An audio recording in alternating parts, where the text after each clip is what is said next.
les jeunes de Pikine ñun kontaan nañu parce que en fait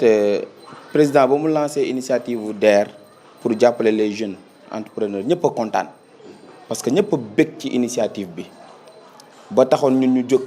jël suñu dërëm ak suñuy ñaar dërëm pour accompagner les jeunes pour jàppale leen pour ñu am seeni projet loolu la conseil départemental def ko ci ay forum def ko ci ay rencontre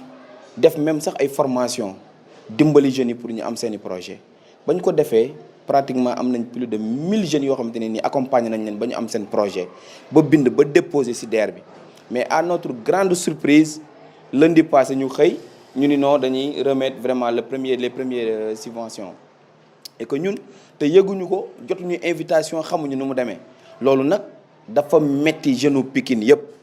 parce que sincèrement woo nañ jeunes yi nekk ci dans les communes mais amul kenn ku ñu ci wax ni moom woo nañ ko pour inviter ko ci cérémonie boobu wala woo nañ ko pour que vraiment mu mën a am ci financement yooyu loolu nag moom moo ñu jaaxal moom moo ñu jommal ba ñun waa jeune Pikine jóg taxaw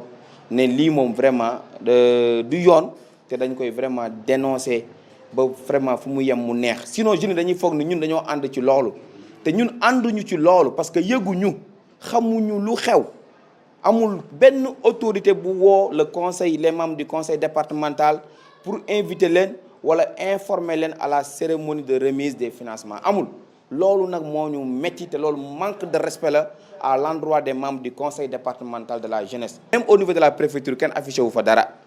parce que tey loolu même bu doon am le préfet si boom waroon na mën a woo le conseil départemental bi nga xamante ne nii ñoom suñuy kilifa lañ woo ñu ne leen affaire bi kat nii la demee mais amul benn kilifa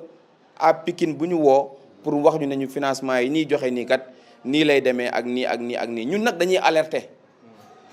alerter parce que lii di xeeñ nii neexul te ñun du ñu bàyyi mu jàll.